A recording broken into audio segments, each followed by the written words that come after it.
Assalamualaikum warahmatullahi wabarakatuh. Alhamdulillah, alhamdulillahi rabbil alamin, allazi akhrajan nas minaz zulumati ilan nur. Ashhadu an la ilaha illallah al-malikul haqqul mubin, wa ashhadu anna Muhammadan abduhu wa rasuluh as-saiqu ilan najati wassalamah. Allahumma fasallim wa sallim wa barik hadzal nabiyil karim Sayyidina Muhammad sallallahu alaihi wasallam.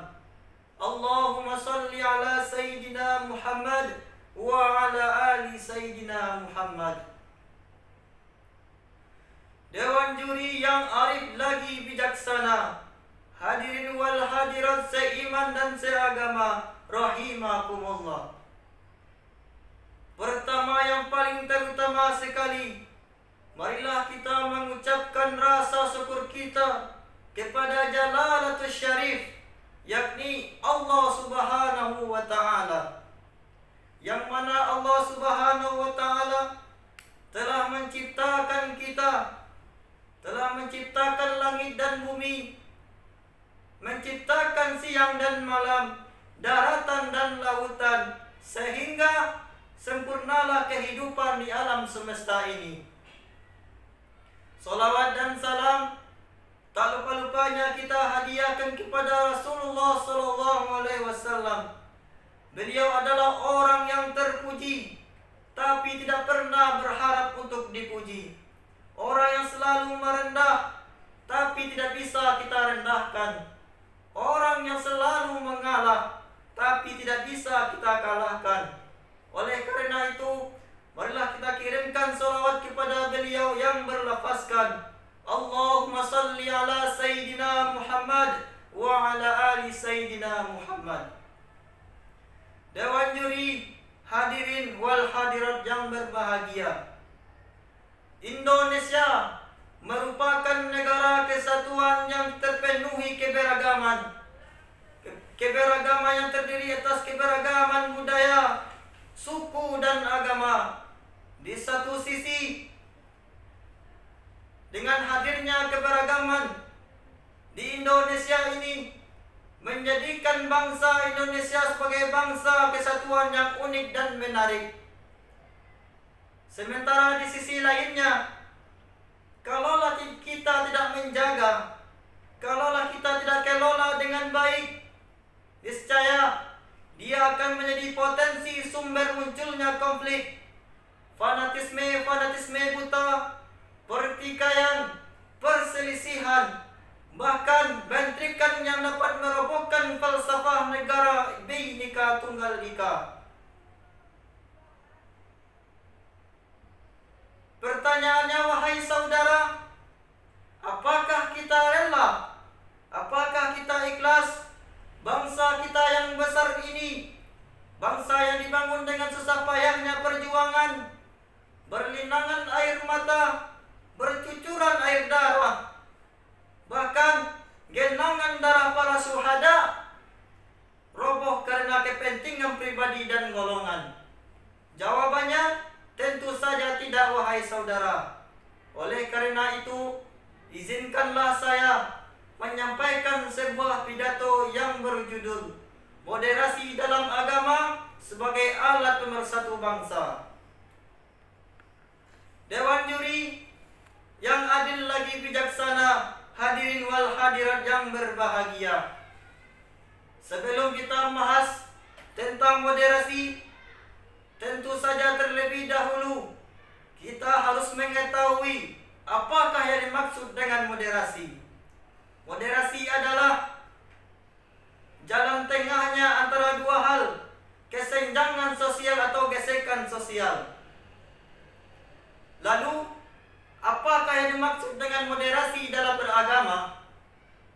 Moderasi dalam beragama adalah bagaimana cara sikap kita memandang yang berada di tengah-tengah jalan agama, yang tidak ekstrim dan tidak keras, dan juga tidak radikal dalam menjalankan agama.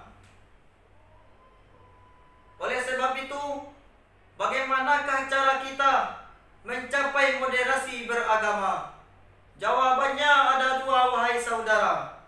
Yang pertama, kita harus sebagai umat Islam harus menanamkan dalam diri kita, yaitu umat yang sofia, umat yang moderat, umat yang tidak berlebihan, yang tidak keras dalam menjalankan agama. Sebagaimana Rasulullah, lanjut aja, nanti dipotong.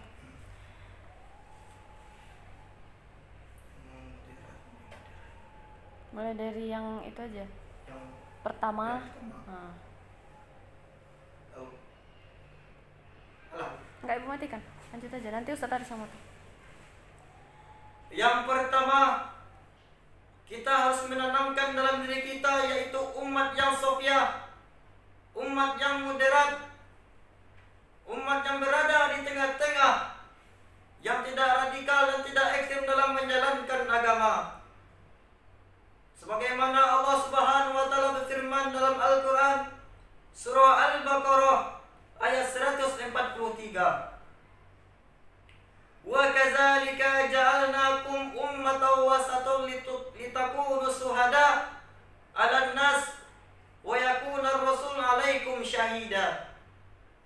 Dan demikian pula lah kami jadikan kalian umat, yaitu umat Islam, sebagai umat pertengahan, dan kalian sebagai saksi atas perbuatan manusia, dan Rasulullah SAW sebagai saksi atas perbuatan kamu. Dewan juri yang adil lagi bijaksana, hadirin wal hadirat yang berbahagia. Ahmad Mustafa Al-Maraghi dalam karya tafsirnya Al-Maraghi juz 2 halaman 93 menjelaskan bahwa ummatan wasatan adalah sikap umat yang berada di tengah-tengah. Kata ummatan wasatan dalam bahasa Indonesia diartikan sebagaimana sebagai sikap manusia yang berada di tengah-tengah, yang tidak ekstrim, yang tidak keras, juga tidak radikal dalam menjalankan agama. Yang kedua, cara kita bertemu. Enggak apa-apa. Yang kedua, cara bagaimana mencapai moderasi beragama, yaitu sikap toleransi, sikap tasamuh. Bener sedikit. Oke. Yang kedua, sikap mencapai moderasi dalam beragama, yaitu tasamuh atau toleransi. Menghargai, menghormati antar sesama kita, terlebih khususnya perbedaan agama. Bahwasanya pada zaman Rasulullah SAW, bahwasanya orang kafir pernah mengajar Rasulullah SAW toleransi dalam agama. Apa kata orang kafir kepada Rasulullah? Ya Rasulullah, aku mau beribadah di tempat kamu, asalkan kamu juga mau beribadah di tempatku. Allah Subhanahu wa taala langsung menyampaikan kepada Jibril agar disampaikan kepada Rasulullah SAW dalam surah Al-Kafirun ayat 4 sampai ayat 6. Wala ana 'abidum ma 'abadtum wala antum 'abiduna ma a'bud lakum dinukum waliyadin. Dan aku tidak pernah menjadi penyembah apa yang kamu sembah, dan kamu juga tidak pernah menjadi penyembah apa yang aku sembah. Untukmu agamamu, untukku agamaku, kata Allah Subhanahu wa taala. Itulah prinsip toleransi yang sebenarnya. Bahwasanya kita memang dianjurkan supaya toleransi, menghargai dan menghormati. Tetapi masalah akidah, masalah keyakinan, kita tidak boleh toleransi. Kita tidak boleh menjual agama kita. Kita tidak boleh merendahkan harga diri agama kita. Tetapi apa yang terjadi di Indonesia? Banyak teman-teman kita mengartikan toleransi beragama dengan makna yang berbeda, makna yang menyimpang, sesuai dengan makna yang sebenarnya. Ada sebuah kisah bahwasanya seorang murid dia bertanya kepada gurunya, "Wahai Pak Guru, ada teman saya yang Kristen. Kemarin dia membawakan kepada saya sebuah kue dan dia mengucapkan kepada saya selamat menjalankan ibadah puasa. Lalu bagaimanakah hukum toleransinya? Bagaimanakah kalau toleransinya seperti itu?" Itu bukan namanya toleransi. Karena apa? Karena Allah Subhanahu wa taala menjelaskan lakum dinukum waliyadin. Untukmu agamamu kata Allah, untukku agamaku kata Allah. Itu bukan namanya toleransi. Karena apa? Karena Allah Subhanahu wa taala menjelaskan lakum dinukum waliyadin. Untukmu agamamu kata Allah, untukku agamaku. Memang benar kita dianjurkan supaya bertoleransi, menghargai, menghormati antar sesama kita. Tetapi kalau masalah akidah, masalah keyakinan kita tidak boleh menjual agama kita. Oleh sebab itu, kita sebagai pelajar memang disarankan sebagai peran yang sangat besar. Karena apa? Karena demi mencapainya moderasi beragama. Dewan Hakim yang arif lagi bijaksana, hadirin wal hadirat yang berbahagia. Sebagai kesimpulan, kita sebagai umat Islam harus melaksanakan dua prinsip tadi. Yang pertama, kita harus menjadi umat yang sofiah, umat yang moderat, umat yang berada di tengah-tengah dan tidak berlebihan.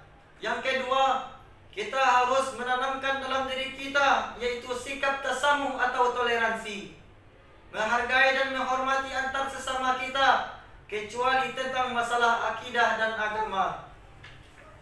Sebelum saya tutup, izinkanlah saya menyampaikan pantun sederhana. Buah durian isinya putih, cukup sekian, terima kasih. Hilaf dan danggalnya saya minta maaf, kepada Allah saya minta ampun. Semoga apa yang disampaikan bermanfaat bagi kita semua, terutama saya pribadi yang menyampaikan. Akhirul kalam, assalamualaikum warahmatullahi wabarakatuh.